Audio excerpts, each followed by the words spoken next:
Throughout this course, we will use Microsoft Visual Studio to create our applications. Visual Studio is what we call an IDE, an integrated development environment. Well, what is that? It's a one-stop shop for developing and deploying a software application, in this case from Microsoft Windows. It allows us to create an application, to compile it, and compiling is taking the code that we write and converting it into the code the computer understands, which is really just ones and zeros, a binary application. It allows us to test the application and to look for errors and to fix or remove those errors. We call that debugging. And that goes back to a terminology back in the 1950s with Admiral Grace Hopper, who was called to a Department of Defense mainframe that had stopped working, and she took the back off and found a moth inside that was shorting things out that had died, and pulled the moth out and said, your computer is debugged. And that's where that term came from. We don't talk about bugs in terms of insects in our computers, but we talk about bugs in terms of errors in our code. And there's different types of errors we'll look at down the road. It also allows us to deploy or distribute our software and to create a distribution application or an installer. And one thing I love about the Visual Studio IDE is it's very extensible. We can add on extensions, add on frameworks.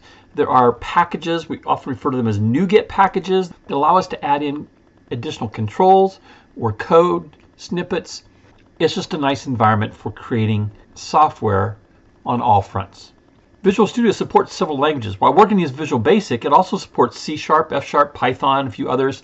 And there's also some frameworks for creating web applications, both client and server side, using a product called Blazor, and doing Android, iOS, Windows, and Macintosh cross-platform development using a framework called .NET MAUI. I actually teach a class in .NET MAUI, and we use C# with both Blazor and .NET MAUI rather than Visual Basic. You will hear of another tool called Visual Studio Code, and a lot of my students like to use Visual Studio Code for things like Python. However, Visual Studio Code, or VS Code, does not officially support Visual Basic. There are some third-party add-ons that can make it work, but I'm going to highly recommend you stick with the standard Microsoft Visual Studio application running natively in Windows. There's a Macintosh Visual Studio. It does not support Visual Basic or the things we need to do in this class. It is for creating .NET MAUI applications on a Macintosh computer. It is being retired as of August 2024. However, if you have a Macintosh, you can get a product called Parallels that will allow you to partition part of your hard drive for a Windows operating system and install Windows 10 or Windows 11 on there, and then install Visual Studio in that virtual machine, that VM of Parallels. And you can run the Microsoft Visual Studio for Windows on your Mac. I've done it. It works. I still recommend, if you have a PC, do your development for this class on a Windows PC. So what are the requirements then for Microsoft Visual Studio? You're going to need Windows 10 or 11 Home, one of the Pro versions. There's Pro Education, there's Pro Enterprise or Education versions of Windows 11. However, if you're running Windows 11 Home in S mode, that will not work, and some of the older versions of Windows 10, including IoT, Enterprise, or Team Editions, do not work. I put Chrome there as a no. Chrome, of course, can't run any Windows software, but I have a number of students who have gone sort of the inexpensive route and bought a Chromebook for education, and it just doesn't work for these types of things, or even run Microsoft Office on it. Processor, 64-bit, it can be an AMD or an Intel chip. I recommend 16 gigabytes of RAM, however 8 is sufficient. In some cases you can work with 4, but I would say you want at least 8. Storage, depends on how much you install, but there's different options for Visual Studio. But I'm going to say about 40 gigabytes is what you'll need for this course. Your display should be 1920 by 1080 or higher, although 1366 by 769 will work. Visual Studio has a lot of panels, and so you want as large a display as you can. So 1920 by 1080 is standard HD TV resolution. That's what most computers have these days, or higher. You want a .NET framework. You can install .NET 8 with Visual Studio, but the minimum is .NET 4.8. The other thing you will need for this course is Microsoft Office or Office 365, particularly Word and Excel. Let's take a look at how to install Visual Studio. In your browser, navigate to visualstudio.microsoft.com. There's a couple things we can do here. There's a downloads option. We can click on downloads, and we're going to download Visual Studio 2022, but I want you to see that there are different versions.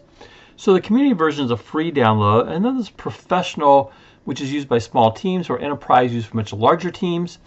Those have free trials. Those are not free. The community version, though, is free and is certainly sufficient for anything we would do.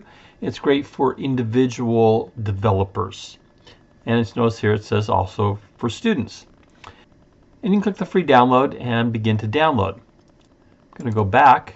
There's also this free Visual Studio button, which takes you to that download for the Visual Studio Community Edition. I'm going to click it. Notice there's also the Visual Studio Code here, and again, that will not work for what we want to do in this course. We want to make sure we get the Visual Studio Community. So click the free download. It'll download the executable automatically to install. You then, once that's done downloading, just run that setup.exe file. While that's running, you might want to come in and take a look at some of the tools that are here, some of the videos on getting started with Visual Studio, personalizing the themes, and more. It takes a while to install this. It's going to probably take maybe a couple hours depending on the speed of your computer. Once the installer is installed, you can always come back and modify the installation and launch it from the installer as well. I'm going to click the Modify button here to show you, as you're installing, it's going to prompt you for what frameworks you want to install. And you'll see I have checkboxes in a lot of these for me. What you only need for this course is this one that says .NET Desktop Development. Build WPF, Windows Forms, and console applications using C#, Visual Basic, and F#. Make sure that is checked. If you're to go on and take C# and may go on it and then take the .NET MAUI, you can always come back and add the .NET MAUI. If you're planning on taking Python, CS165, a lot of my students like using Visual Studio for Python. There's a checkbox there as well for that. In the next video, we'll take a quick tour of the Visual Studio IDE.